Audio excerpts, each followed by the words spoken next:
Hey guys, welcome to my newest video for today. This will be the first in many Doctor Who reviews for Series 6. As I mentioned in the video I did for my thoughts on the Doctor Who trailer, that I would actually be doing in-depth reviews for each of the episodes for this year's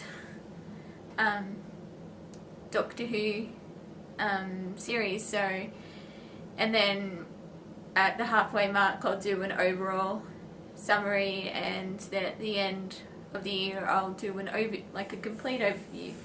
So this is for episode 1, The Impossible Astronaut, which I saw about, well, probably half an hour, 45 minutes ago, because Australia is a week behind, and as I explained earlier, I'm not that fussed that we're a week late because obviously I was away for a couple of weeks, and if I'd still been on my internship, odds are I probably would have had to wait, have it taped and then catch up, but I wanted to watch it live as it was airing here. So yeah, and that was today, April 30. So I've seen the first episode of Series 6 of Doctor Who and I loved it. I thought it was a really strong opening episode. I don't know if I like it more than the 11th hour because I loved the 11th hour. I still got to work on that one, but this episode, it was really intense. I know this series is going to be particularly dark, and I'm really looking forward to the darker aspects of seeing it take a darker turn. And yeah, this episode was just great, really I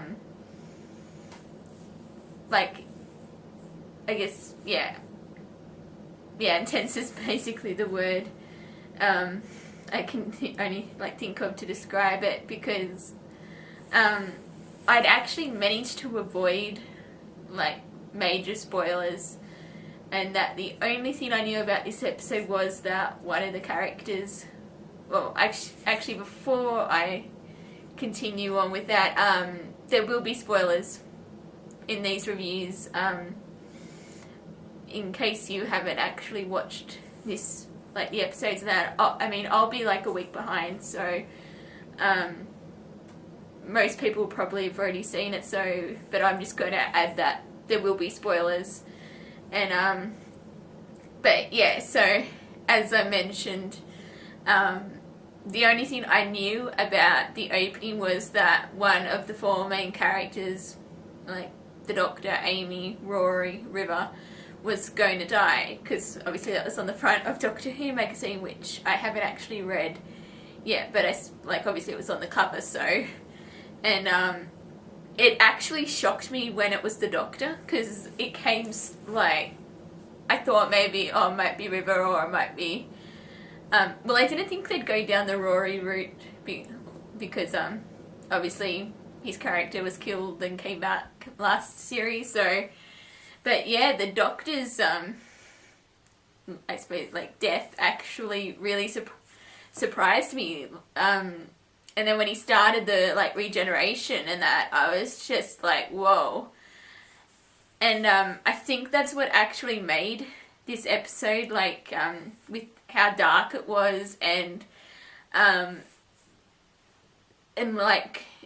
it was really hard watching Karen Gillan, Amy's performance in how with how distraught she was, and it was just really hard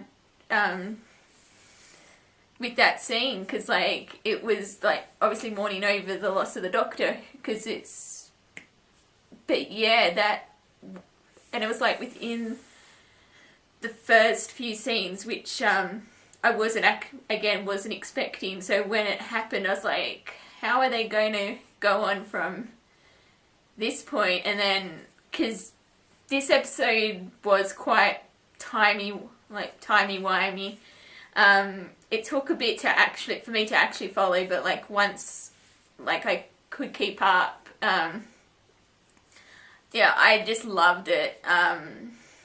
It's great acting from the cast, and particularly Karen Gillan, as I mentioned earlier. I know a lot of people don't like her performance as Amy, but I actually quite like her as the companion. I was also, I loved Rory. I'm really glad he's actually in the opening credits now. So Arthur Darvill, I think that's how you say his name, he's amazing as Rory, and I really liked that he had a lot to do in this episode, particularly his scenes with River. I thought that was really... just when the Doctor tells him to go and join River, and he's like, "Hang on, River, I'm coming," and he says it in like, I get not so much deadpan, but he's just like, he was like, he wasn't that thrilled with the assignment that he was given. So, but yeah, and also with when Canton, I think that's the character's name, when he's on the TARDIS, like he sneaks away into the TARDIS as well, and Rory's left at having to deal with the whole, it's bigger on the inside, and yeah, that whole scene. Rory was really great in this episode. I think the main, obviously, with sort of just which one to cover first.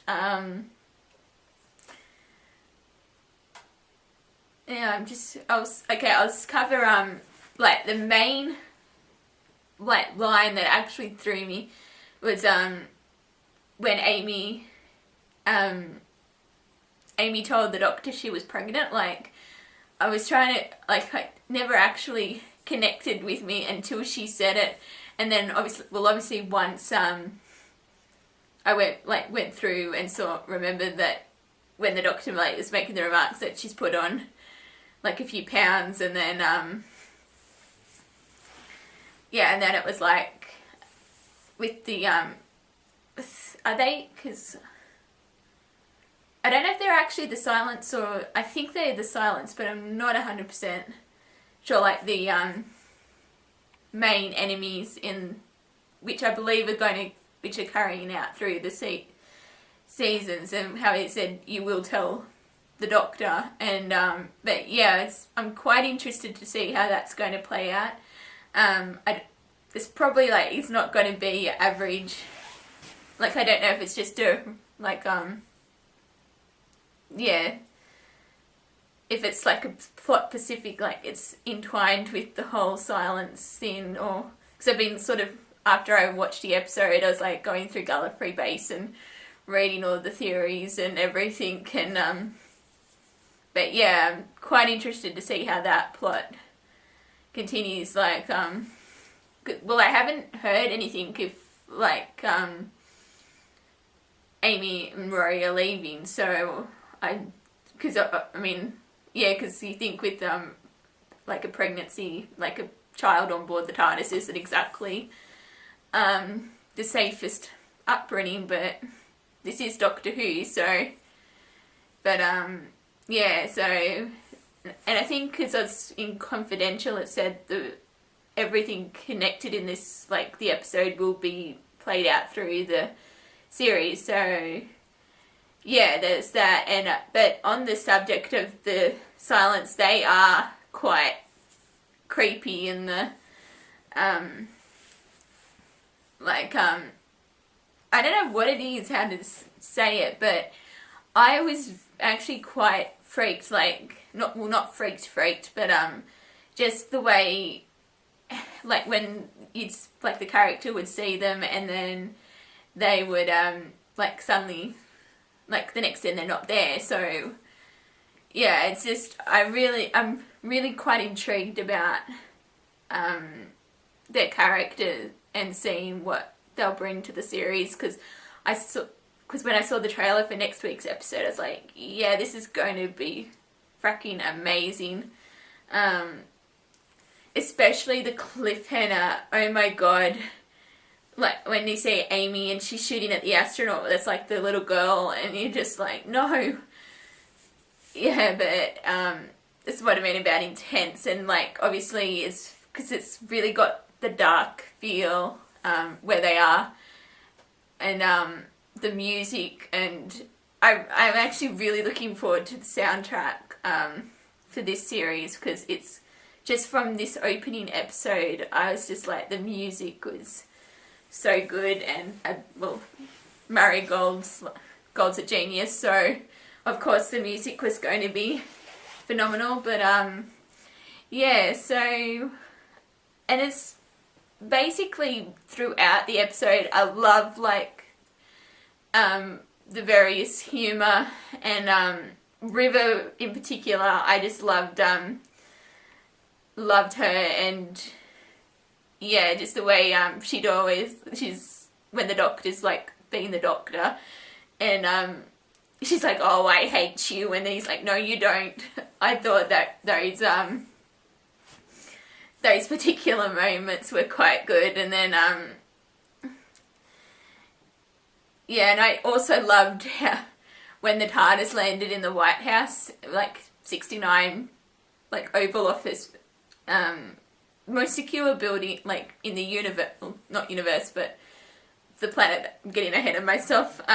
Most secure building, probably like in the planet, most thing, and then the TARDIS just materializes. Well, of course, at the start they don't actually know because it's like invisible, like made invisible, which, if I remember correctly, that's never actually happened before. Because I know, oh, I don't know if it's like the chameleon.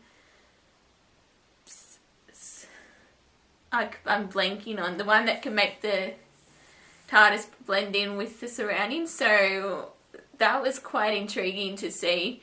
And then obviously when the Doctor said, he just sort of wanders out like into the Oval Office and without a care in the world kind of thing, just like it's your average yeah, just out of like typical ordinary thing, and the president and Ken Horner just like are discussing the phone calls, and is there trying not to pretend he's not there, and it's just like but yeah, I just loved that, and yeah, with the like envelopes and how it like they were mailed out, and yeah, it's just a really yeah, like with the how they were like numbered, and but the Doctor, I actually really liked that concept, like so I can't remember if it yeah, it's just, yeah, with the envelopes and that, I actually really, yeah, sorry, I really did like that, how they'd received the coordinates, and there's like this with the mystery about who sent them, and I really did like how when it was when they were doing the back and forth, how they had to keep the fact from the Doctor that he was going to I'm just trying to think. Oh, I'm really trying to, so many things trying to, is it his younger? Yeah, I'm pretty sure they met the younger self when it was, because they said it was 903, then it was 909, or something to that effect. Yeah, I'm kind of blanking. One thing, I'll have to rewatch the episode again, but yeah, all in all, this was just a really fantastic episode, and I'm really interested in seeing how they overcome the obviously the Doctor being killed in the first few scenes, so yeah, obviously they're going to work around that. The Doctor's not dead, at least I hope he's not, so yeah, it's quite intriguing to see how they managed to overcome that, and obviously Amy's pregnancy, and but yeah, it's excellent opening, and I'd say 9 out of 10 as a rating for the episode, but yeah, I just loved it, and I'm really looking forward to the rest of the series, and yay for Doctor Who being back on a regular like weekly. I've missed having it on, because yeah, I've been probably like most Doctor Who fans dying to see series 6 since saw the trailer at the end of A Christmas Carol. So yeah, this is going to, I don't know if it'll beat series 5, because series 5 is my second favourite series. I'm pretty certain it won't overtake series 4 as my favourite, but it might even become, like, it'll be in the top 3. I know that just from what I've seen, and yeah, so I can't wait for the next episode. So yeah, so that'll be it for this particular video, and until next time, I will see you guys later. Bye!